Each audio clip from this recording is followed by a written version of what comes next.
Educación nutricional considero que la población general no tiene. No hay nada a lo largo de la vida que nos lo enseñe. O sea, si la gente no se costea a un nutricionista, nunca va a tener educación nutricional. Si tú no vas por tu cuenta a buscar información en una cuenta de Instagram, un vídeo en YouTube, donde sea, sobre un nutricionista o sobre nutrición en general, no lo vas a tener, tiene que salir de la persona. Los libros de biología, con suerte, tenemos un tema de 4 páginas que te habla de nutrición, en los cuales alguna frase con 4 mitos seguro que aparece. La gente con mayor poder adquisitivo quizá tiene más información en cuanto a alimentación y nutrición. No significa que sea cierto, porque también al tener acceso a más información, bien por internet o por lo que sea, puede llegar la información falsa.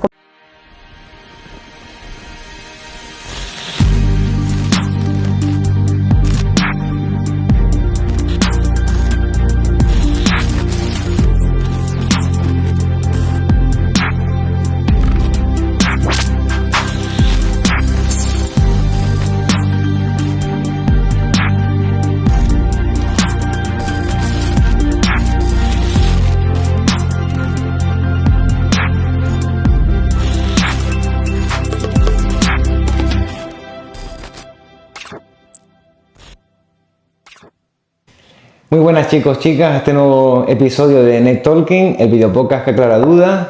Y hoy estamos aquí con Gemma. Buenos días. Bueno, buenas tardes, no sé qué tengo que decir. No digas buenas noches, que todavía está el sol asomado. Bueno, felices fiestas. Igualmente. Gracias por invitarme a tu consulta. Y bueno, ¿quién eres? ¿A qué te dedicas? Bueno, pues yo soy Gemma García y soy nutricionista de profesión. Fuera de la profesión, más cosas. Muy bien. Y nutricionista, bueno, ¿qué es ser nutricionista? O sea, ¿en qué consiste? Bueno, la profesión del nutricionista realmente es algo que tiene muchísimas salidas, pero la realidad, que es lo que todo el mundo conoce, es justamente aquí donde estamos ahora, que es el nutricionista de consulta, le digo yo, ¿no? Pero la realidad es que nos podemos dedicar, por ejemplo, a la investigación. De hecho, tengo un amigo de la universidad que a día de hoy se dedica a ello, no está aquí en España. A restauración colectiva, por ejemplo, que es en un hotel, en una gran cocina, o para elaborar los menús para colegios, residencias y demás, pues ahí también podemos estar. Y bueno, dentro del ámbito de la consulta pues también hay diferentes especialidades, por ejemplo nutrición deportiva, que es una de mis especialidades, renal, nutrición para pediatría, embarazo, lactancia, no sé, hay diferentes cosas. Ahí es donde donde más se nos conoce a nosotros como nutricionistas. Muy bien. Y también he escuchado la palabra dietista. ¿Hay alguna diferencia? Sí, el dietista, bueno, está el dietista y el dietista nutricionista, las dos palabras juntas. Vale. El dietista son las personas que tienen el técnico superior en dietética, que es lo que anteriormente conocíamos como el ciclo superior, y esto es una formación de 2 años. Y luego, por otro lado, tenemos al dietista nutricionista, que lo abreviamos diciendo nutricionista y ya está, que son los que tenemos la carrera universitaria de nutrición humana y dietética, que como carrera que es, pues son 4 años de formación. Entonces, por ley, por normativa, a día de hoy, que la verdad es que no las han actualizado, llevan sin actualizarse años, pero más de 20 años perfectamente, el trabajo de un dietista, por normativa debe estar supervisado. La normativa no pone por quién, si por un nutricionista, si por un médico, pero solo pone que debe estar supervisado. Y en este caso, pues los nutricionistas con carrera, pues sí, como cualquier otro profesional sanitario, médico, enfermero, lo que sea. ¿Y hay rangos? O sea, entre un dietista, nutricionista y un médico, Sí. ¿hay alguien que tenga más autoridad en materia de nutrición? Hombre, en materia de nutrición, el nutricionista es el profesional de ello. Es que, buena pregunta, porque sí que a lo largo de los años, pues esta profesión es ligeramente nueva, entonces nuestro trabajo lo llevan haciendo otros profesionales sanitarios. De hecho, por desgracia, a día de hoy, a pesar de que nuestra profesión lleva existiendo años, todavía podemos encontrar centros médicos, hospitales, clínicas, donde nuestro trabajo como nutricionistas lo hacen médicos, lo hacen enfermeros, enfermeras y tal. Entonces eso se llama intrusismo. Es como si yo, siendo nutricionista, me dedicase a diagnosticar. me estoy metiendo de lleno en la profesión de los médicos. No puedo hacer cosas mal por desinformación, por desactualización. De hecho, es algo que sucede mucho, que en las consultas vemos típico papelito. Hablo de las enfermedades renales porque es lo mío, ¿no? Alimentos prohibidos, alimentos permitidos y búscate la vida. Y de hecho, muchas veces ese listado son hasta erróneos. Entonces, pues bueno, no es que haya autoridades, es que cada uno tiene su papel como sanitario y lo ideal es la unión, la complementación, se podría decir, ¿no? El médico hace el diagnóstico, tratamiento desde el punto de vista de la medicina y el nutricionista con la alimentación ayuda a que ese tratamiento a reducir el riesgo de recaída, que la calidad del paciente pues vaya mejor y demás. Y eso que dijiste de que la profesión es relativamente nueva, ¿de cuánto tiempo estamos hablando? Wow, pues exactamente en números no te sé decir, pero más de 20 años seguro. O sea que es relativamente nueva, es mucho más antigua, es una medicina, fisioterapia, enfermería, que ya no sacan años, ya tienen bastante rodaje. Es nueva, vamos a decir que es adolescente nuestra profesión. Ya eso de que es nueva, pues eso lo diría antes, cuando yo estaba en la universidad, a lo mejor sí decíamos es nueva, es que estamos en pañales, no sabemos por dónde tirar, pero a día de hoy ya hay un camino hecho, lo que pasa que evidentemente no tanto como otras profesiones sanitarias. Claro. Y a nivel mundial, ¿hay algún país que sea como referencia en ese campo? No sé, Estados Unidos o... Justamente hace poco he trabajado con dos chicas que viven en Estados Unidos y yo diría que no. Estados Unidos me pondría para el final de la lista. Como profesión del nutricionista que sea referente, quizás Francia. En Alemania lo desconozco, la verdad. Te digo Francia porque está cerquita y además están en la sanidad pública. En Portugal también está en la sanidad pública. Pero no te sé decir si... Bueno, me imagino que al estar en el ámbito público pues se le habrá dado el valor a la profesión que requiere. Claro, o sea, que tú vas en Francia al hospital... Te puede atender un nutricionista. Y te atiende un nutricionista. Y en Inglaterra también. Y en Inglaterra. Exacto. De hecho, hay un nutri aquí en España. Hace nada estaba trabajando en Inglaterra y por sus redes sociales hablaba de cómo era su experiencia como nutricionista en el hospital de allí, cómo era el trabajo, las categorías, la homologación de títulos y demás. Muy bien. Y bueno, tú, ¿por qué te digo por ahí? O sea, porque estamos en Canarias, que bueno, pues ya sabemos que el 90%, 90 y pico por ciento de la economía es turismo y servicios. ¿Por qué te dio por ese ámbito? Bueno, pues la realidad es que yo estaba en segundo de bachillerato, no sabía qué estudiar. Bueno, me gustaba toda la parte de ciencias, biología, psicología, de hecho estaba en mi lista de carreras. Y bueno, indagando un poco entre las diferentes salidas de lo que podía hacer un poco con mi vida en aquel entonces, vi nutrición y dije, wow, ¿esto qué es? Entonces empecé a leer la guía docente, sí, me leí la guía docente de la carrera y yo dije, esto pinta bien, me llama un montón la atención. Así que dije, pues con esto, para adelante. Y de hecho aquí, por ejemplo, en la Universidad de La Laguna, eché preinscripción en diferentes carreras, pero yo ya estaba enfocada en nutrición.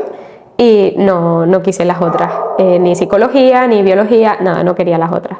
Y nada, el primer año de carrera lo hice en la Universidad de Zaragoza, en Huesca, porque fue ahí donde primero me cogieron y no iba a perder la oportunidad, así que de cabeza. Y fue un poco por eso, un poco curiosidad, de decir, uy, me parece súper interesante. También siempre de pequeña me había llamado la atención o me hacía preguntas de cómo funcionaba nuestro cuerpo por dentro, cómo era nuestro cuerpo por dentro. Por ejemplo, tengo una anécdota de que yo me imaginaba mi cerebro, bueno, el cerebro de las personas, como si fueran tuberías de metal, una cosa súper rara, es decir, nadie piensa ese tipo de cosas. Pero bueno, yo me imaginaba que los cerebros de las personas eran así, tuberías de metal, pues porque sí. Entonces, no sé, siempre me había gustado mucho. Y ya fue en segundo de carrera, siempre el primer año de carrera es como muy general, asignaturas muy generales. Y en segundo fue cuando dije, esto es lo mío. Y bueno, y cuando acabaste la carrera, tú tenías en mente, o sea, entiendo que ir por el camino tradicional de pues hacerte un currículum y trabajar en el sector privado o lo que fuera, o ir por el lado online. No, en aquel momento no, yo terminé la carrera en 2017. Sí, en 2017, y lo primero que hice efectivamente fue hacerme un currículum súper bonito, imprimir un trillón de fotocopias y ir por los sitios, clínicas, centros tanto privados e incluso como públicos, y echar el currículum o rellenar fichas donde tenía que hacerlo. No me llamaron de ningún sitio, absolutamente ninguno, y claro, pues te ves que tú dices, pues tengo que trabajar. Pues ahí fue el hacerme autónoma para poder trabajar. O sea, que es como de sales de ser estudiante, ¡boom!, a la vida laboral. Sin guía, sin nada, porque pienso que a lo mejor con la misma me equivoco. Pero si entras dentro de un centro, de una empresa, pues existen los compañeros, un jefe, una jefa que te pueda guiar un poco, decirte lo que tienes que hacer. En este caso la jefa era yo y búscate la vida. En cuanto a materia de nutrición, porque por desgracia en la carrera pues no nos enseñan a cómo pasar consulta, que era lo que yo me dedicaba y me dedico. Y en cuanto al emprendimiento, o sea... Cero, o sea, universidad no te dieron ningún tipo de información sobre el autoempleo. No, cero. Ni en cuanto a eso, ni ser autónoma, ni emprendimiento, ni siquiera, que parece impensable, pero ni siquiera cómo pasar consulta. En la carrera todo es demasiado teórico, o sea, la teoría sobre cómo tratar nutricionalmente una enfermedad, perfecto, pero el tú a tú con una persona, el cómo preguntarle sobre las cosas, el cómo llevarlo, hay veces que en una consulta la gente se sienta ahí y tú le estás preguntando si le gustan las frutas y de repente te está contando los problemas de su vida, y eso hay que saber llevarlo, también hay que escucharle porque eso le puede afectar a otros aspectos de su salud, por ejemplo. Claro. Y tú, claro, me acabas de decir que tú optaste por el autoempleo, el hacerte autónoma, un poco por fuerza mayor, ¿no? Porque no encontrabas trabajo por cuenta ajena. Y me gustaría saber un poco cómo te sentías. Bueno, me acabas de decir que estabas un poco pues perdida en el sentido de, bueno, y a ver ahora, pero por ejemplo, no sé, ¿cómo buscas, por ejemplo, pacientes? ¿Cómo tú prospectas a ver quién puede recurrir a tu servicio? En aquel momento. En aquel momento era con los centros donde yo ofrecía mis servicios. Todo era muy presencial, todo era muy de a ver si me recomiendan, a ver si llegan a mí. Una de las cosas donde pues invertí dinero en forma de publicidad fue en hacer flyers, eso que ya a día de hoy no existe prácticamente. Bueno, pues yo lo hice en aquel momento y los ponías en los coches, en los parabrisas de los coches y tal, ese tipo de cosas hice yo. Todo muy, muy físico, muy terrenal.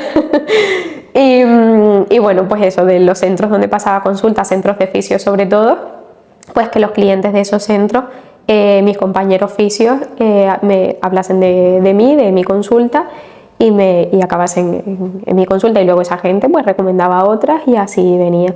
Igual sí que no tanto en 2017, quizá ya más entrado en 2018, desde mi cuenta de Instagram, en aquel momento era personal, subía cosillas de nutrición.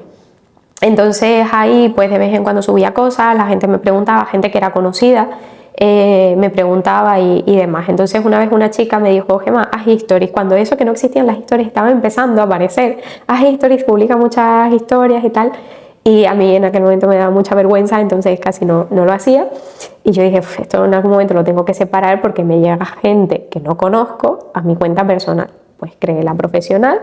Y esa pues en su momento la llevaba un poco como yo creía, de hecho si le das para abajo hay publicaciones feísimas, muy feas, pero bueno, están ahí, fueron mis inicios, y ya poco a poco pues mejorando, leyendo, viendo vídeos, viendo a otros profesionales y demás. Y ahora Instagram, digamos que entonces es como una fuente de, o sea, un canal por el cual puedes conseguir pacientes. Sí. Efectivamente, es verdad que no es, pienso, el que más, siempre me viene mucha gente recomendada, o incluso la plataforma de Doctoralia, que es mi gestor de consultas, pues si tú pones nutricionista en Tenerife, la primera pestaña que aparece es Doctoralia y ahí te dice pues los 10 mejores nutricionistas de Tenerife. Y entonces en ese listado estoy yo. Y Doctoralia por el momento es lo mejor que he estado pagando, porque es una entrada también de clientela bastante grande. Instagram también lo es, pero diría que en menor medida quizá que Doctoralia incluso. ¿Y tú simplemente compartes información sobre nutrición en Instagram o también te preocupas un poco por tu marca personal? O sea, ¿crees que eso es importante o no tanto? ¿Marca personal a qué te refieres? Pues que te asocien a ya no solo a tu profesión, sino a una manera de ser, a una manera de trabajar. Que digan, ay, pues esta chica me encanta porque es muy didáctica o no. O sea, ¿tú crees que has tenido que trabajar un poco eso? O sea, el transmitir las cosas de una determinada manera o tú simplemente compartes información y... Yo creo que sí, o por lo menos pienso que lo intento, no sé si lo consigo, lo desconozco, es una buena pregunta. Estoy haciendo una reflexión ahora gracias a tu pregunta. Yo intento que sí, intento transmitirlo, porque también por desgracia en nuestra profesión, aparte que hay mucho intrusismo, también hay personas tituladas que son muy, ¿cómo decirlo? Juegan incluso con información poco rigurosa. O trabajan de una forma, que por ejemplo que ahora está a la orden del día, que pueden fomentar la aparición de los trastornos de la conducta alimentaria. Entonces, no es mi especialidad, yo no trato trastornos de la conducta alimentaria, siempre los derivo a otras compañeras Nutri, pero aunque no sea mi especialidad, mi forma de trabajar considero que eso no lo alimenta. En mi consulta no te voy a restringir, no te voy a prohibir, de hecho mucha gente viene, pero no me vas a quitar el helado. Te gusta a ti, me gusta a mí, nos gusta a todos. Evidentemente no te voy a decir que lo comas todos los días, por supuesto. Entonces ese tipo de cosas también intento transmitirlas por redes sociales, porque luego hay personas que cuando vienen a la consulta se asustan el no ver prohibiciones, no ver restricciones, no ver una pesa, no ver una báscula y no me vas a pesar. No. Si lees un poco o si ves en algunos posts de Instagram, si lees en mi página web, verás que justamente ese tipo de cosas no las hago. ¿Das servicios a particulares? O sea, evidentemente sí, pero también, por ejemplo, a empresas, de alguna manera. A empresas, con lo que más he podido trabajar han sido principalmente con charlas y talleres. De hecho, los 3 últimos meses del 2023, octubre, noviembre y diciembre, hice una charla cada mes para una empresa de aquí de Canarias. Y bueno, pues eso también son otros servicios que se ofertan a empresas. Es verdad que quizás son los menos conocidos, pero también. O hace unos años, pues también para, por ejemplo, unas charlas para miembros de IKEA y demás. ¿Qué tal con tus colegas de profesión? O sea, ¿tú ves que crean contenido también en redes al igual que tú? ¿O están un poco más apegados a lo que es la vieja escuela, por decirlo de alguna manera, de tener un sitio físico o trabajar para otra empresa? Creo que más bien tiran por darse a conocer en redes sociales. No sé si tanto por consultas online, es verdad que cada vez más. Por ejemplo, pienso en mis compañeras más cercanas y ellas también tienen la consulta tanto presencial como online. Pero sí es cierto que hay gente que solo pasa consulta, por ejemplo, presencial. Bueno, a lo mejor también es juzgar, pero a lo mejor son las personas que tienen un poco más edad que nosotras. Pero no, pienso que ya todo el mundo comparte contenido en redes sociales. Hay quienes menos, que son cuentas muy pequeñitas, que a lo mejor casi no están activas. Y hay otras compañeras que ahora son como influencers de la nutrición y las tenemos aquí en Tenerife. Hombre, lo bueno es que, claro, digamos que te da una visibilidad ya no solo a nivel local, sino ya pues nacional, internacional, en fin. De hecho, las pacientes que he tenido fuera incluso de Europa, como te digo, en Latinoamérica o Estados Unidos, una de ellas fue por Facebook, y que la verdad reconozco que el Facebook a día de hoy lo tengo muertísimo, pero y luego por Doctoralia, o una chica que su prima era de aquí de España, pues le recomendó a mí pues por la especialidad de renal y demás, que dentro de la nutrición, especialistas en renal somos 4 contadas. De habla hispana somos 4, literal. Muy bien. Y entonces, en ese aspecto, tú no tiene por qué ser en el ámbito de la nutrición, sino gente, pues, por ejemplo, no sé, un psicólogo, una psicóloga. ¿Tú qué le dirías a personas que están especializadas en un campo concreto respecto a la creación de contenido en redes? ¿Tú ves ahí como una oportunidad para conseguir pacientes o clientes? Sí, por supuesto. De hecho, justamente que lo nombras el profesional de la psicología, creo que gracias al contenido que suben en redes y a la divulgación que hacen muchas compañeras psicos, se les da valor a su profesión, porque hace unos años atrás, y estoy hablando de poquitos años, ¿a qué asociaba la gente, la sociedad a ir al psicólogo? A tienes problemones, es que tienes que estar loco o loca para ir al psicólogo, y ya la sociedad ha cambiado un poco y considero que ha sido en cuestión de poquitos años, gracias, pienso que a las redes sociales, de decir, no, pues puedo ir al psicólogo, a la psicóloga para trabajar mi ansiedad, porque la ansiedad al final me puede derivar en otra cosa. O a lo mejor no me deriva nada, pero jolín, que tengo que trabajarlo. Que al igual que vengo al nutricionista porque tengo, yo qué sé, diarrea, pues puedo ir al psicólogo porque tengo diarreas como consecuencia de una ansiedad. Claro. Entonces creo que sí, que las redes sociales o el crear contenido de valor en redes sociales puede ayudar muchísimo a estas profesiones que son menos visibles, quizás. Muy bien. Y bueno, en relación a tu campo, he visto que usas el concepto dietoterapia. Que bueno, desde el desconocimiento entiendo que es tratar o prevenir ciertas enfermedades o patologías. Exacto. A través de la alimentación. Exacto, justamente, eso es. Que dentro de la dietoterapia pues también pues hay hay diferentes ramas en función de las enfermedades. Por ejemplo, dentro de la dietoterapia yo me he especializado en las enfermedades del riñón. Por ejemplo, también está la de diabetes, que es bastante conocida, o enfermedades de tiroides, por ejemplo, también, que realmente entra dentro de todas las enfermedades autoinmunes y demás. Pero sí, justamente la dietoterapia, eso es como si pensamos en fisioterapia, el tratamiento desde lo físico, no sé qué más se me puede ocurrir, pero bueno, sí, del tratar una enfermedad desde la alimentación. Muy bien. Tratar, no prevenir. Prevención es alimentación saludable, básica, normal, que es algo que también se trabaja en consulta y de hecho a mí me encanta cuando la gente viene y me dice, Gemma, yo vengo aquí a aprender a alimentarme bien, a aprender a alimentarme de forma saludable, por estar sano, por tener calidad de vida. A mí me encanta eso, me alegra la vida que la gente me diga eso. Entonces eso es más alimentación saludable, normal, básica, y la dietoterapia es para tratar la enfermedad y evitar pues riesgos de recaída también, por ejemplo, en lo que es toda la parte de oncología. Claro. Y en base a tu experiencia, ¿crees que hay educación nutricional o la gente está muy perdida? ¿Crees que también influye a lo mejor el tema del factor cultural, ¿no? Las costumbres? ¿Qué has visto? ¿Qué tendencia general puedes ver un poco en los hábitos alimenticios de la gente? A ver, por lo general creo que educación nutricional no existe. Me refiero, no existe, que la gente no tiene educación nutricional. Pero también es que no hay nada a lo largo de la vida que nos lo enseñe. O sea, si la gente no se costea a un nutricionista, nunca va a tener educación nutricional. Si tú no vas por tu cuenta a buscar información en una cuenta de Instagram, un vídeo en YouTube, donde sea, sobre un nutricionista o sobre nutrición en general, no lo vas a tener, tiene que salir de la persona. En el cole, que este es el ejemplo que siempre pongo, tenemos educación física, desde el colegio, instituto. ¿Dónde está educación nutricional?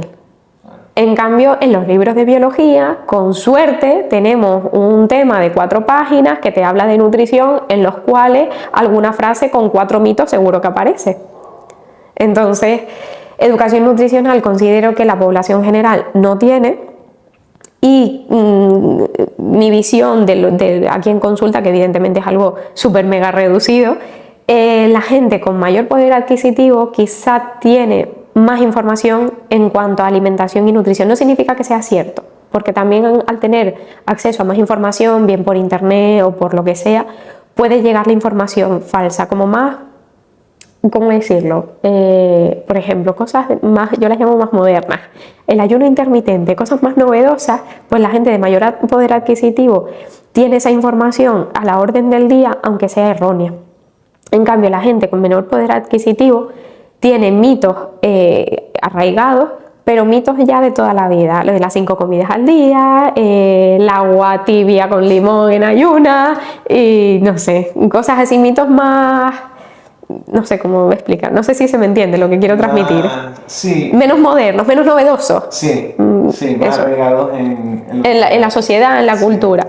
Y eso, la gente pienso que con mayor poder adquisitivo, al estar más actualizados en cuanto a noticias y demás, le llega información más novedosa que no tiene por qué ser cierta. Claro. Bueno, aparte que entiendo que el auge de Internet hace que ¿cómo te podría decir? La información se propague más rápido. Entonces puede haber ciertos bulos o mitos que se pueden dar por realidad simplemente por el hecho de que se repiten mucho. Efectivamente, sí. Entonces, en ese ámbito me llama especialmente la atención lo que acabas de decir del ayuno intermitente. ¿Es un mito o ayuda en algo? Tiene sus beneficios, pero a día de hoy se necesita mucha mayor investigación a nivel de evidencia científica. ¿Qué pasa? Que la gente, o la forma errónea en la que se ha divulgado, es como que la gente lo ve como una dieta. No, es que estoy haciendo la dieta del ayuno intermitente. Y es como, eso no es ninguna dieta. Lo que pasa es que se ha, de forma errónea, dado esa idea, no sé por qué, no sé si influencer, no nutricionista, bueno, quién sabe si nutricionista, intrusismo o lo que sea. Entonces, el ayuno intermitente es una estrategia más dentro de la nutrición que consiste en no comer durante X horas. Vale. Por ejemplo, ceno a las 8 de la tarde y para que pasen 12 horas de ayuno, mi primera comida, en lugar de ser a las 8 o 9 de la mañana, la voy a hacer a las 12 del día. O mi primera comida luego es el almuerzo. Entonces, no hay nada de malo si, por ejemplo, yo me levanto, no tengo hambre, me pongo a hacer mi vida y luego pues a las 12 del día digo, uy, tengo hambre, voy a desayunar. Pues mira, ya estamos haciendo ayuno y no pasa nada y puede estar bien. Ahora, el problema del ayuno es cuando estoy mirando el reloj para cumplir esas horas y paso hambre, tengo ansiedad, oh, qué bien, es la 1, ya puedo comer, boom, me voy a dejar un atracón, con mucha ansiedad voy a comer rápido. Entonces, se puede usar, sí, pero no a todo el mundo le va bien. Tiene sus beneficios, pero esos beneficios a nivel celular hay que seguir investigando sobre ellos. Por tanto, es algo que, bueno, si lo quieres hacer, lo haces, pero sin que se pase mal. Y hay gente que lo pasa mal, que pasa hambre, que aumenta su ansiedad por hacer esta cosa moderna. Claro. Sí, lo suelen asociar como a... Te hablo un poco desde el desconocimiento, pero creo que el tema del ayuno intermitente lo suelen asociar como a un estilo de vida, pues... Levántate a las 5 de la mañana, ¿no? Como que hay una especie de tribu de personas que tienen ese estilo de vida. Sí.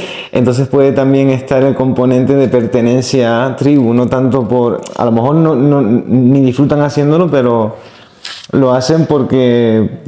También ahora que lo dices, puede haber, pienso que puede haber como un sentimiento, con la misma me equivoco y esto es puramente juzgar, pero un sentimiento de superioridad porque hago ayuno intermitente. Claro. Porque puede suceder también. Superioridad porque como quinoa en lugar de arroz. Sí, porque soy más exquisito o exquisita, no sé, puede hacer eso. De hecho, a mí me ha pasado en consulta, decir, pero ¿qué más da? Comprar un garbanzo que otro, da igual de qué marca lo compres, da igual cómo lo compres, pero introduce legumbres. No, si como garbanzos tienes que ser de esta marca, porque yo no voy a comer los garbanzos esos roñosos de la marca blanca de lo que sea, y es como, es lo mismo. Entonces también hay sentimientos de superioridad o de estoy por encima por comprar esta marca cuando el alimento es el mismo. Nutricionalmente hablando es exactamente lo mismo, otra cosa es donde tú te quieras gastar el dinero. Claro. Y tú, por ejemplo, hablando de las marcas, tú cuando vas al supermercado, ¿hasta qué punto recomiendas, porque no sé si mucha gente lo hará, leer la información nutricional de los productos? ¿Hasta qué punto tú crees que eso resulta útil o no? Es la mejor herramienta que los consumidores nosotros podemos tener. Es la única forma que tenemos de saber qué es lo que estamos comprando, qué calidad tiene, de qué está hecho. Porque si nos dejamos llevar por la fachada, en la fachada pueden poner lo que quieran, lo que les dé la gana. Si tú vas a comprar un pan y en una fachada te pone esto tiene aceite de coco, te pueden poner lo que les dé la gana, aunque sea mentira, te pueden poner lo que quieran. Entonces sí, en el etiquetado nutricional hay que leerlo y de hecho es una consulta obligatoria cuando vienen conmigo. De normal en la primera consulta lo que hacemos es revisión de todo, o sea, recoger los datos sobre la persona, sus hábitos, gustos, todo el rollo, y luego en la segunda sesión, por lo general, esto siempre se modifica en función de la persona, ¿no? Se personaliza, pero por lo general en la segunda, después de hacer una revisión, nos paramos y vemos el etiquetado. De hecho, aquí abajo en estas gavetas tengo un montón de productos del supermercado, de envases y demás, de paquetes, y los sacamos y nos ponemos a leer la etiqueta de los productos. ¿Y podemos leer alguna ahora? Sí, claro. ¿Sí? Venga. Da igual que sean de marca, ¿no? Sí, no. Yo que sé, hay panes, hay embutidos. ¡Qué maravilla! Vale, bueno, yogur griego, ¿qué? ¿Lo vemos por separado? Como quieras, hay panes también, que sé, por ejemplo, mira. Venga, panes, que se suele consumir más en el día a día, yo creo. Vale, ay, perdón, no, lo moví. Mira, por ejemplo, en cualquier etiquetado de cualquier producto, tenemos por un lado los ingredientes y por otro lado información nutricional, ¿no? La tablita. Vale, esto es un envoltorio de pan de molde. Sí, bueno, sí. No sé si a lo mejor así. Bueno, por un lado tendríamos la tabla de información nutricional, ¿no? Donde aparecen todos los nutrientes, pues grasas, hidratos, proteínas y demás, con sus numeritos. Sus numeritos es la cantidad que tiene de esos nutrientes. Por lo general siempre aparece por 100 gramos de producto. Y luego, por otro lado, tendríamos los ingredientes, ¿no? Y en los ingredientes es donde pone de qué está hecho el producto, qué es lo que le han puesto. Entonces, en este caso en concreto, podemos ver que en los ingredientes no tiene azúcar añadido. Pero luego si vamos aquí en la tabla de información nutricional vemos que de azúcar tiene 2 gramos. ¿Tú qué dirías? ¿De dónde viene ese azúcar? ¿Nos están engañando en los ingredientes? Quizás sea fruto de la combinación de los ingredientes que generan a nivel químico. No, no hacen magia.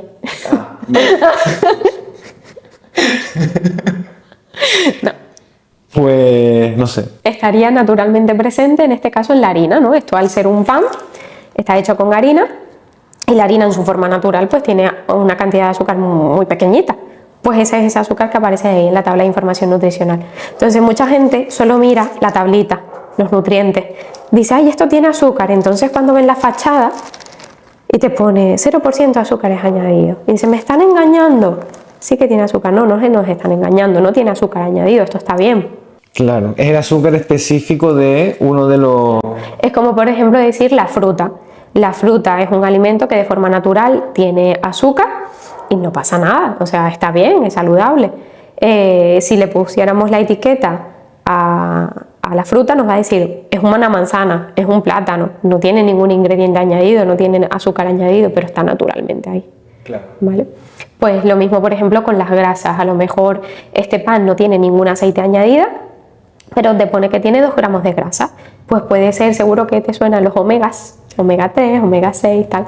Bueno, pues esos omegas hay una cantidad muy chiquitita también, naturalmente presente en las harinas, pues esa grasa que aparece en este listado es la natural de la harina, y en este caso que sí tiene aceite, si te fijas aquí pone aceite de girasol, aceite vegetal de girasol. Pues esta cantidad de grasa, estos 2,9 gramos de grasa, es la suma de esa cantidad de girasol más la naturalmente presente de la harina. Vale. Esto solo es la suma de los nutrientes, Vale. pero no nos aporta información sobre la calidad del producto. Perfecto. ¿Y habría alguna aplicación o inteligencia artificial? ¿Hay algo que uno puede escanear y que te den esa información adicional? No sé si quizás lo preguntas porque las has visto o porque las conoces.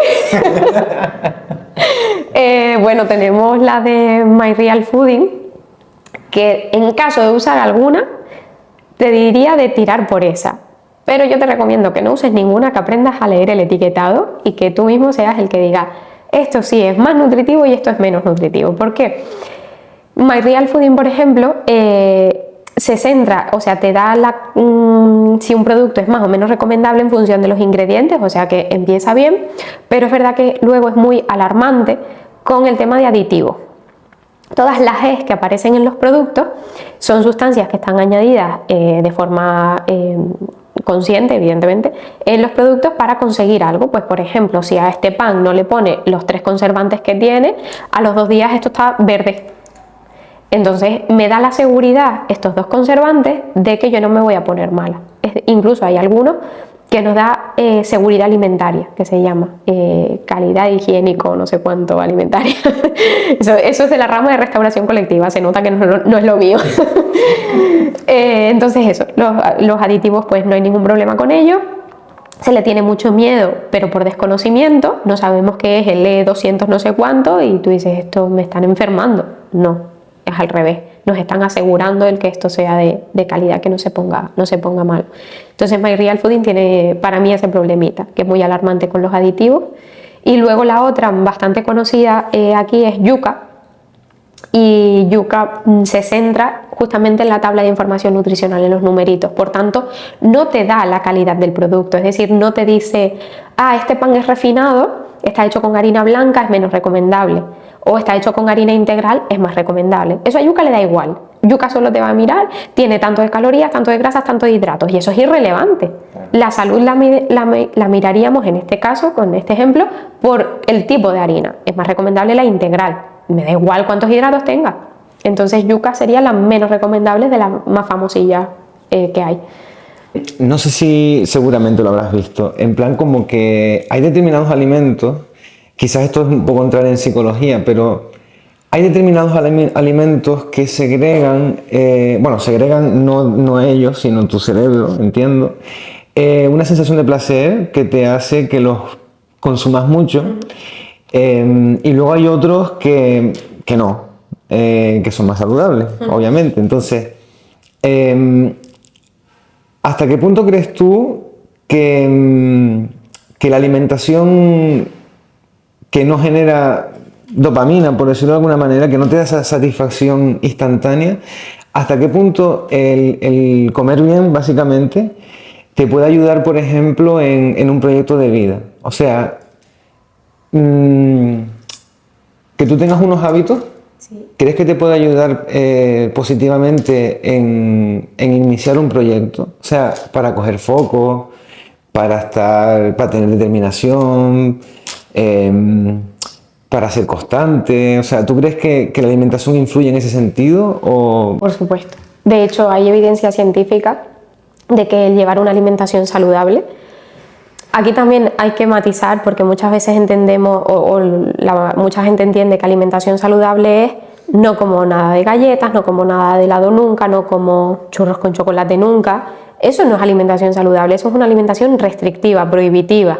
Entonces, alimentación saludable es como alimentos que me están nutriendo, lo que conocemos, las frutas, las verduras, las legumbres, todo eso. Y si me apetece algunos días, como de esos productos que tienen menor calidad, pero que me gustan, que me generan ese placer, ¿no?, del que tú estás hablando. Entonces, si entendemos eso por alimentación saludable, alimentación flexible también, por supuesto que influye muchísimo en nuestra salud mental, lo que dijiste, el tener foco, concentración incluso. Y es curioso porque es una de las cosas que de lo primero que me suelen comentar en consulta, me siento como con más energía, me siento con más vitalidad. O sea, no a nivel de tengo fuerza, puedo levantar 5 kilos más en el gimnasio, no. En mi día a día descanso mejor, me levanto y el día no me pesa. Esa sensación, ¿no?, en general de bienestar está totalmente potenciada por un cambio de alimentación. Y te hablo justamente de esto porque se me vienen a la mente personas cuyos cambios lo único que han hecho ha sido la alimentación. O sea, su vida ha seguido exactamente igual, vienen a la consulta, modificamos la alimentación y notan esa mejoría.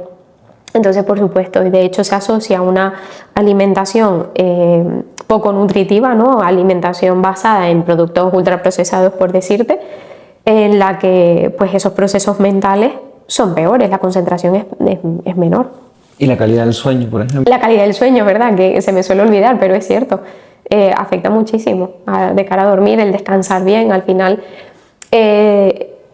la alimentación yo la considero como la gasolina de nuestro cuerpo, en todos los sentidos, para nuestro cerebro, todos nuestros órganos, todo. O sea, el poder movernos, no solo gasolina para los músculos y poder hacer ejercicio, sino en general todo.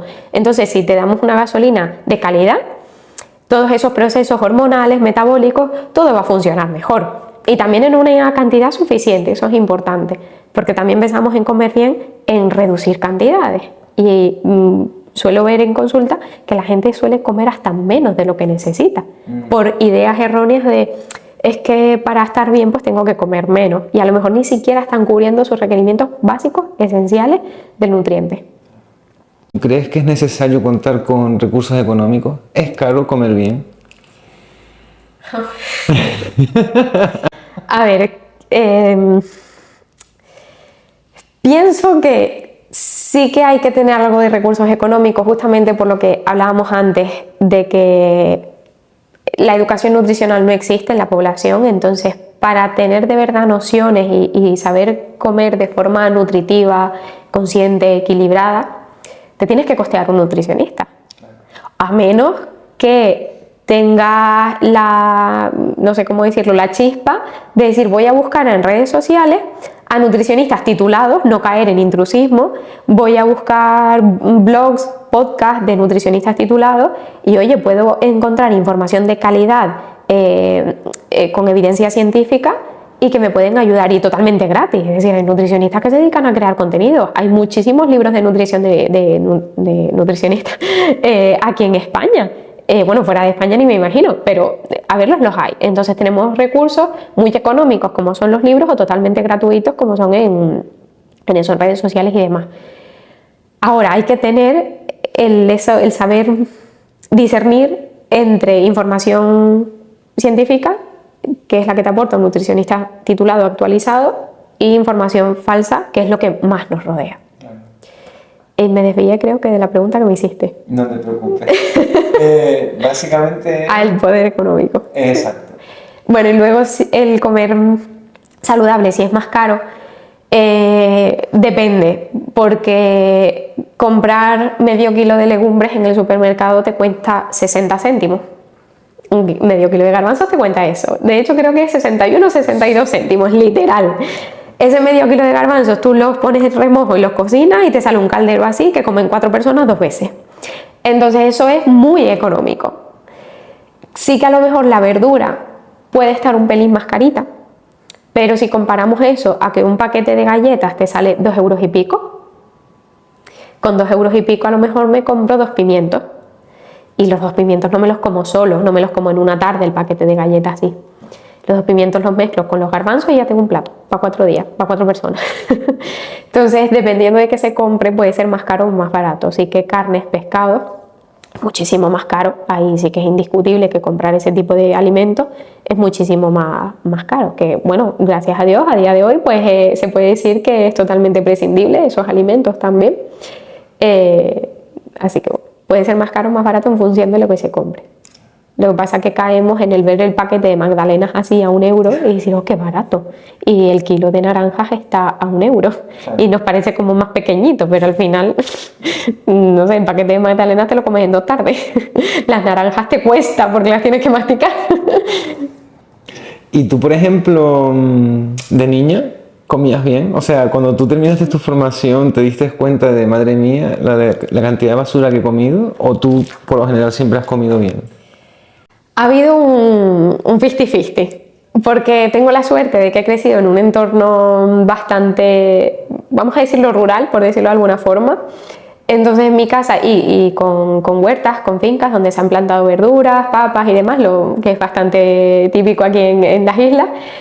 Entonces sí que en los almuerzos sobre todo ha sido una comida que a nivel nutricional siempre ha estado bien. El plato de potaje, luego el segundo plato, un día legumbres, otro día arroz, huevo, lo que sea, bastante variedad. Entonces esos platos principales han estado bien. De hecho es algo que se repite muchísimo, es un patrón que tiene la gente de aquí, que sus almuerzos y sus cenas, por lo general, suelen ser platos nutritivos, completos. ¿Dónde cojea? En las comidas pequeñas, como las llamo yo. Desayuno, media mañana y merienda. Y no hay más que ver a los niños. Claro.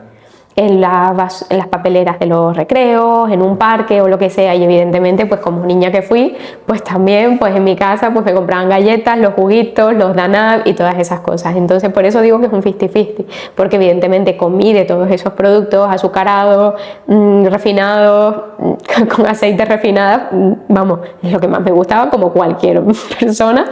Pero es verdad que luego esos almuerzos eran bastante más nutritivos, equilibrados. En mi casa no se solía ni se suele hacer un consumo diario ni frecuente de tipo pizzas, hamburguesas, fritos, precocinados. La verdad que en ese sentido pues mi casa se ha cocinado bastante, así que he tenido suerte. ¿Y tú, por ejemplo, ves alguna diferencia entre la ciudad y el campo en materia de nutrición? Sí, aquí en la ciudad considero que hay más consumo de esa comida más rápida, que no pasa nada, repito, si es un consumo puntual de 1 o 2 veces a la semana, pues me apetece ir a comer lo que sea, una pizza, una hamburguesa, donde sea, no pasa nada. Pero es más fácil acceder a ello, al final el entorno lo permite. En cambio, porque si vives en el norte de la isla, te rodea menos esos establecimientos, a lo mejor tienes que coger coche, moverte, si eres adolescente, ¿cómo te vas a mover? Las guaguas no hay, entre la Orotava al puerto no puedes acceder a un McDonald's, entonces el entorno no lo facilita. Pienso que quizá el entorno sí que influye a comer más o menos nutritivo en la ciudad, creo que es más fácil. Más fácil comer mal, también porque sales mucho afuera a comer. Sí, en Santa Cruz, en la laguna, puedes salir caminando a todos lados y tienes todo más cerca. En cambio, pues si vives, por ejemplo, en el centro de la Orotava o en otro sitio, no tienes un Burger King cerca. Y si eres adolescente te tienes que mover en guagua y las guaguas a las 10 de la noche ya no hay, o sea, o a las 9, dependiendo de dónde vengas. Entonces tú dices, pues nada, pues me voy a comer a casa. Y sí que quizás la cultura hace que la alimentación sea un poquito mejor. Cada vez menos, quizás en las nuevas generaciones, incluso también de las nuevas generaciones de padres, pienso que tienden a una peor alimentación que a la que se llevaba antes. También es verdad que ahora hay más oferta, la excusa del tiempo, yo lo llamo así, el tirar por cosas de preparaciones más rápidas, el cocinar menos en casa. Entonces estas nuevas generaciones pues creo que comen peor a, por ejemplo, como pueden comer nuestros padres o como comían nuestros abuelos. Y antes tocamos un poco eso, el tema de mitos sobre la nutrición, y me gustaría saber un poco, no tanto costumbres o dietas, bueno, también sí, si quieres hablarlo, pero por ejemplo el supuesto beneficio de algún alimento en concreto que realmente no lo tiene o que no es tan beneficioso como se puede pensar en un primer momento. No sé, ¿tú has oído a lo mejor de tus pacientes algo que lo tienen como una verdad absoluta y tú te echas manos a la cabeza? Te seguro que sí. O sea, a cada persona que entre por la puerta le podríamos preguntar algo y cada persona te va a decir algo diferente. Así en frío te diría quizá, sobre todo con los cereales, cuanto más raro parezca, parece que es más saludable y más nutritivo, ¿no? Por ejemplo, ahora ya llevamos un tiempecito y ha pasado un poco de moda la espelta, la quinoa, el centeno, que parece que sí, como pan de centeno voy a resucitar. En cambio, sí, como de trigo, fatal, que estoy, muriéndome por dentro. Cuando son cereales primos hermanos, da igual que comas uno que otro, uno te puede gustar más, otro te puede gustar menos, el centeno tiende a tener un sabor un poco más fuertecillo, pero lo que es a nivel de nutrientes es prácticamente igual. Entonces hay como una visión muy negativa hacia el trigo, porque también se asocia muchos mitos con el gluten, que el gluten es una proteína de muchos cereales, no solo del trigo. Y bueno, parece que sí, como también las cosas sin gluten, es mejor, es más saludable, estoy enfermando menos a mi cuerpo y no se tiene por qué. Si no tenemos ningún problema, pues se puede comer gluten y no pasa nada. Entonces eso quizá atribuciones positivas a cereales así más novedosos aquí, quinoa, espelta, centeno, y así como negativo, bueno, lo del gluten puede contar, el propio trigo. Sí, o por ejemplo, algo que sea negativo y que la gente lo consuma como algo muy habitual y que a la larga puede ser muy malo y la gente no lo sepa. Pues por ejemplo el consumo de carne. De hecho aquí en la cultura tanto española e incluso también en la canaria, el consumo de carne, hay gente que consume carne todos los días, almuerzo y cena. Eso no es normal, no es recomendable, no es sostenible ni siquiera. Y está súper de lado el consumo de legumbres. Eso parece que es algo de las abuelas y que para hacer un caldero de lentejas tienen que pasar 4 meses. No, no es nada habitual. Entonces se ha alejado mucho del consumo de los granos y el consumo de carne a día de hoy es excesivo. Y como máximo se recomienda un consumo de carne de como máximo 3 platos de carne a la semana.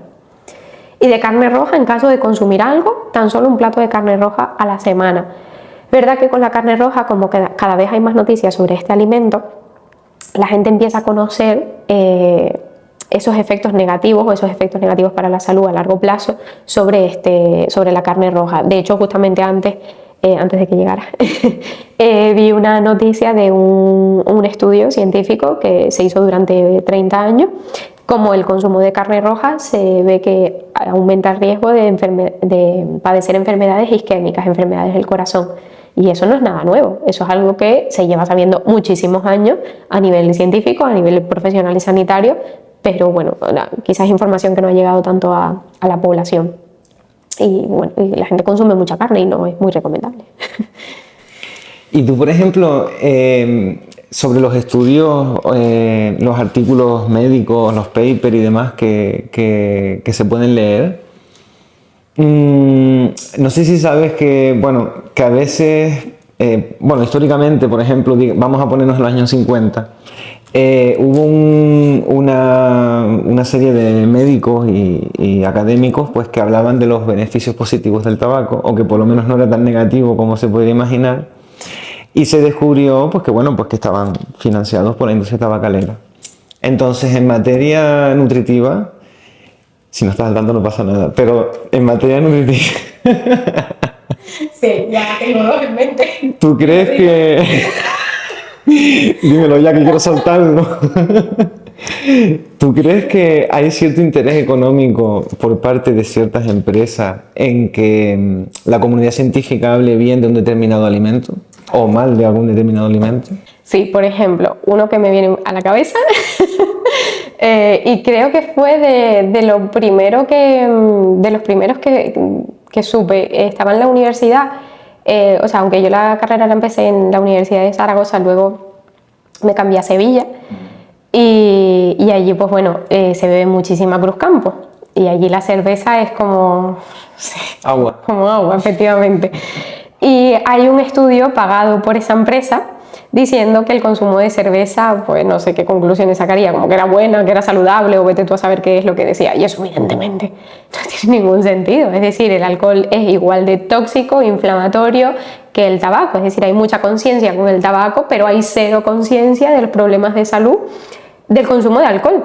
Y la gente bebe alcohol diariamente. No el vasito de vino, no la cervecita. Y haces un consumo diario de alcohol. Eso es...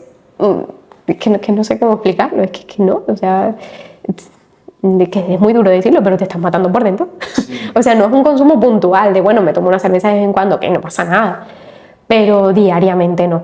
Y por desgracia sí hay estudios pagados que te dicen que la cerveza es buena, o por ejemplo el típico estudio de Facebook, un estudio dice que la cerveza es saludable porque te aumenta los años de vida. Eso no es cierto. Vamos, hay muchísimos estudios científicos, hay muchísima evidencia científica de muchísimos años que dicen que, pues eso es lo que acabo de decir, el alcohol se relaciona con muchísimas enfermedades, cualquier tipo de enfermedad, tóxico, es inflamatorio, todo lo que conlleva. Entonces... ¿Y esa supuesta cerveza después de entrenar en el gimnasio, que dicen que es buena, qué opinas al respecto? Pues bueno, hay estudios que se ha visto que el consumir cerveza favorece, espérate, esto que no se malinterprete, favorece la rehidratación, ¿no? Esa reposición de los líquidos post-entreno, porque la cerveza no solo es agua, no solo es alcohol, sino también tiene algunos nutrientes, ¿no? Que vienen de la cebada y todo lo demás. Bueno, pues eso no es exclusivo de la cerveza. Si tú, por ejemplo, te tomas solo un vaso de agua y te tomas un vaso de leche, te va a hidratar más el vaso de leche porque no solo es agua, sino también tiene pues, el calcio, que son minerales, vitaminas, proteínas y tal, que un vaso de agua solo. O si te tomas un batido de frutas que haces con agua, eso te va a hidratar mucho más porque tienen nutrientes. Al final, la entrada de los nutrientes del intestino hacia nuestra sangre favorecen que también entre más cantidad de agua. Entonces es una información que te digo solo un trocito de si la cerveza hidrata más que el agua, pero la cerveza tiene alcohol y el alcohol deshidrata. Entonces, como consecuencia luego del procesado de la cerveza dentro de nuestro cuerpo, nuestro hígado y demás, lo que genera es una deshidratación. Entonces nos estamos quedando solo con el principio, eso no vale, es hacer trampa. Mi padre solía decirme que todo en exceso es malo. Entonces te quería hacer una pregunta respecto a la hidratación o respecto al agua, y es que, bueno, generalmente nos han recomendado una cantidad diaria, pero quería saber si hay algún problema por consumir más agua de lo normal, si te puede pasar algo malo en algún momento por eso. Pues, o sea, como te dije fuera de cámara, pues sí que no está desencaminado porque además de forma cercana o casi cercana, a una persona pues le dijeron tienes que tomar mucha agua, ¿no? El médico le dijo mucha agua porque tenía un problema y bueno, pues evidentemente no pensó bien, no y se tomó, no sé, en cuestión de horas como no sé cuántos litros de agua y pues la persona falleció. Es cercano, bueno, no familia directa, pero sí familiar de familiar. Entonces sí, en este caso tan excesivo, pues sí, hasta el agua, podríamos decir, es que el agua te puede matar. Hombre, si no lo hacemos con cierto sentido común y me tomo 5 litros de agua en 3 horas, pues claro, llega un momento en el que nuestro metabolismo dice, oye, tengo en sangre pura agua, esto no va bien, o sea, nuestro cuerpo así no puede vivir. Pero si quitamos eso tan extremo y pensamos un poco con la cabeza, el consumo de agua, esa recomendación de los 2 litros de agua al día es muy general, está bien, a mucha gente le puede ir bien, pero no es lo personalizado. Lo personalizado es con el color de la orina. Si nuestra orina está clarita, significa que estamos bien hidratados. Si el color de nuestra orina está de un amarillo oscurito, significa que estamos deshidratados. Por eso es normal que la primera orina del día esté más oscura, porque evidentemente llevamos muchas horas durmiendo, nuestro cuerpo sigue trabajando, no nos morimos mientras dormimos y mientras trabaja pues pierde agua, nos deshidratamos. Y ya luego, una vez nos levantamos, lo ideal sería comenzar a hidratarnos, ya no solo con agua, sino también con los propios alimentos, por ejemplo, leche, fruta, lo que sea. Eso también nos aporta algo de líquido. Y pues eso, poco a poco, pues hidratarnos hasta mantener la orina clarita, más o menos sería recomendable entre mediodía, cosas así. Ya lo ideal sería tener la orina clarita y mantenerlo todo lo posible hasta la noche. Hay quien pues necesita dejar de beber agua a cierta hora de la tarde para que no le interrumpa el sueño porque eso puede tener peores consecuencias.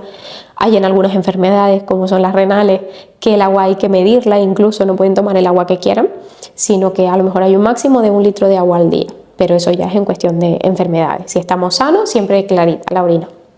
¿Y hasta qué punto la dietoterapia o nutriterapia? La dietoterapia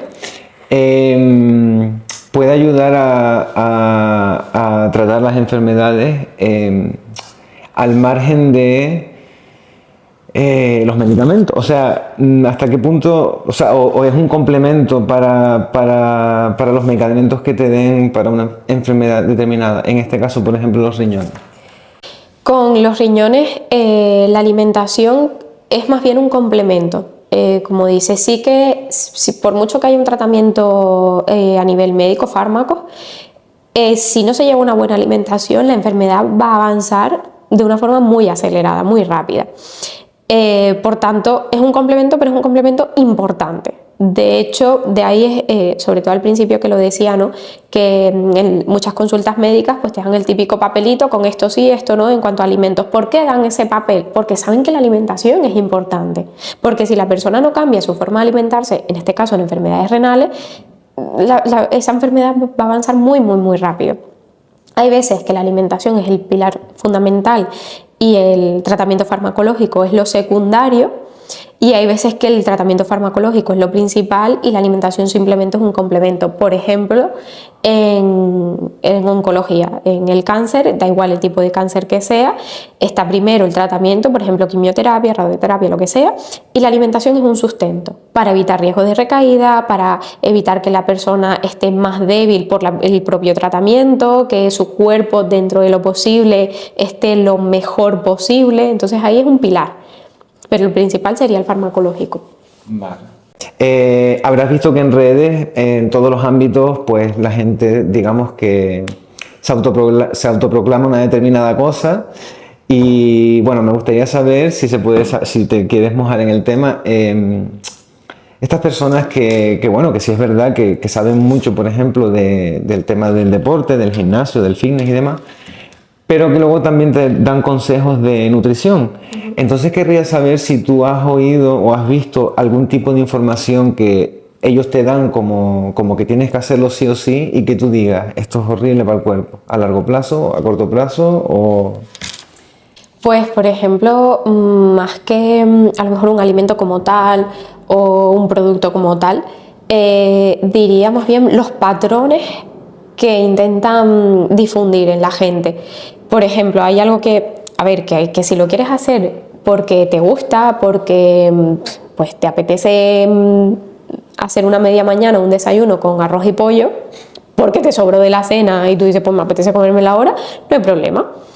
El problema es cuando tú no quieres desayunar ni hacer una media mañana en tu trabajo con arroz y pollo, sino que te quieres comer una pulguita como hijo de esta tierra, que tú te veas en la obligación de llevarte tu tupper con arroz y pollo. Entonces es más bien ese tipo de conductas, esa relación con la comida, de restricción, de comer lo que te digo, de tienes que comer cada no sé cuántas horas, las que a mí me dé la gana, pero no cada no sé cuántas horas, o eso, no puedes comerte una pulguita de pollo, pero sí tienes que comer arroz con pollo, porque yo te lo digo. Entonces más bien son conductas, esa desinformación. Además son personas que tienden a dar información muy rígida por el desconocimiento. Claro. Por ejemplo, en mi consulta yo te digo, mira, te enseño a hacer un menú para que tú decidas lo que te apetezca comer, lo que quieras. ¿Que hoy te apetece lenteja? Pues lenteja. ¿Que mañana te apetece pescado? Pues pescado. ¿Qué más da? Yo como lo que yo quiera cuando a mí me apetezca. Entonces, mi forma de trabajar es, te doy a ti esa información, esas herramientas para que tú comas lo que te apetezca en función de tus gustos, apetitos, es que salgo a comer fuera. No es rígido, porque eso no es real. Por eso ese tipo de dietas se terminan dejando, tal cual dieta. Yo no... Si ven mi web verán que una de las frases que pongo es no me gusta la palabra dieta, porque asociamos dieta a me vas a decir lo que tengo que comer. Vamos a ver, no sé lo que voy a comer yo ahora cuando llegue a mi casa para el almuerzo, ya cuando llegue me preparo algo y como. Entonces me gusta transmitir esa facilidad de cara a comer. Porque tú, claro, tú das información pero también educas. O sea, entiendo que si una persona recurre a ti, ese conocimiento ya lo tiene de por vida. Sí, justamente, además esa palabra que has dicho es algo que me suelen decir a menudo, de decirme es que he aprendido y eso es lo que me gusta transmitir. Quizá hay esa vocación o ese sueño de ser profe algún día, a lo mejor lo escupo aquí en la consulta, ¿no? Con la gente, pero sí, es un poco el quiero enseñarte a que tú seas autónomo, a que vayas al supermercado, sepas que estás haciendo una compra nutritiva, sepas improvisar, que te vayas de viaje un mes y tú digas, vale, no es una semana que estoy de vacaciones que como lo que quiera, sino que es un mes. ¿Qué es lo que me oferta este lugar en donde estoy? ¿Cuál es la cultura de este país? Y que sea nutritivo para mí. Entonces esa flexibilidad, sí, educo, me gusta enseñar. Muy bien. Y bueno, ¿qué opinas de el famoso, bueno, o no tan famoso, cheat meal o día trampa, donde se supone que la gente se puede pegar un atracón o no? ¿Qué opinas al respecto a nivel nutricional, psicológico? Pues más bien, más que a nivel nutricional, es sobre todo esa relación, esa conducta con la comida, esa mala relación con la comida, justamente de lo que hablábamos antes. De lunes a viernes tengo que hacerlo todo bien y perfecto, me salen los lagrimones con el arroz y brócoli y pollo, pero luego llevo desde el lunes o desde el martes pensando en la pedazo de pizza que me voy a comer el sábado. Entonces, ese fomento de, al final, ansiedad, el disociar entre alimentos buenos desde el punto de vista de salud, pero que me parecen súper tristes y no me gustan nada, y estos alimentos que son el demonio, es el infierno, pero me encantan, es como qué pecado el que cometo cuando me como la pizza. Pues esas conductas es lo peor que podemos hacer. De hecho, también es una de las preguntas que más suelen hacer en consulta, ¿y hay algún día en el que pueda comer lo que yo quiera? Puedes comer lo que tú quieras siempre que tú quieras, el día que quieras. Pero ¿y el sábado puede ser el sábado como el martes? Si el martes te apetece un helado porque estás paseando tranquilamente y tú dices, hay un helado, jolín, me comería un helado, porque tienes que esperar al sábado, ¿qué más da el sábado que el martes? Cómetelo ahora, porque si no, llega el sábado y no te vas a comer un helado, te vas a comer un helado con no sé qué, con no sé cuánto, tal, porque estás acumulando esa ansiedad por apetencia también. Al final viene de una prohibición, aunque sea corta en tiempo, prohibición de lunes a viernes, y el sábado o el domingo hago lo que me da la gana. Entonces, a nivel de salud, sobre todo mental, de relación con la comida, es algo nefasto. Claro. O sea, que básicamente es el enfoque, el problema, ¿no? El cómo uno asocia, como acabas de decir, los alimentos. En plan, esto es bueno, esto es malo, lo bueno para este tiempo y lo malo pues para estos 2 días o... De hecho, es algo que, por suerte, cada vez más nutricionistas intentan enseñar. No hay alimentos buenos ni malos. Un donut no es malo. ¿Cada cuánto me lo como? Cada no sé cuánto, pues ¿qué te va a hacer de malo? Bueno, hay una frase que también digo mucho en la consulta que suele hacer mucha gracia. Yo tengo mi plato de potaje con lentejas y aquí tengo un bombón. Mi plato de lentejas se ríe del bombón, por mucho que me lo coma todos los días, porque tengo un pedazo de plato que me está nutriendo, que le está aportando muchos nutrientes, muchas cosas buenas a mi cuerpo, que va a hacer que funcione, y ese bombón con un poquito de aceite de palma y los 5 gramos de azúcar que pueda tener, es que le da exactamente igual a tu cuerpo, porque las comidas que tú haces a lo largo del día te están nutriendo, están haciendo que tu cuerpo funcione bien. Que le aportas 3 galletas, pues bueno, pues 3 galletas. Lo que no es recomendable es mirarme con un paquete entero de galletas todos los días. Ok, vale, no, eso no, es la frecuencia, cada cuánto, en qué cantidad lo consumo. Entonces un donut no es malo, un bombón no es malo, las galletas no son malas, el helado no es malo, dependiendo de la cantidad. Como el agua, que lo hablamos antes. Y también depende de tu actividad. O sea, por ejemplo, una persona que es muy activa, entiendo que tiene el metabolismo de una determinada manera. Entonces, a lo mejor comer un determinado alimento le afecta de una forma diferente que a una persona que es sedentaria. ¿O eso no tiene nada que ver? Tiene relación, pero no tanto quizá con esa visión más de a pie, no sé cómo decirlo, más coloquial de la gente, de cómo hago más ejercicio, quemo más, que es una frase también terrible. Eso es darle una patada a un libro de nutrición, pero bueno. Quemo más o gasto más y tengo que comer más, o como llevo una vida sedentaria tengo que comer menos. Es cierto que la persona que haga deporte usará más recursos en su cuerpo y posiblemente pues sus requerimientos puedan ser un poco mayor, no tiene por qué, pero puede ser. Quizá donde hay más diferencia o esa influencia en cuestión de salud del hacer deporte o ser una persona sedentaria es algo de lo que cada vez más se habla, pero no hay mucha conciencia social, que es sobre la microbiota. Esos bichitos que viven en el intestino. Flora intestinal, vale, sí. Los anuncios de la tele. Bueno, pues esa mal llamada flora intestinal es esa familia enorme de bichitos que tenemos ahí viviendo. Está súper relacionado con muchos aspectos de nuestra salud e incluso de nuestra vida. A mí me explotó mucho la cabeza cuando aprendí esto, de que en función de cómo estén los bichitos en el intestino, de ese grupo que tengamos, porque existen muchos tipos de familias de esas bacterias, pues en función de la que tengamos, de ese estado de salud de esos bichitos, nuestro intestino va a ser capaz de absorber más cantidad de calorías o menos.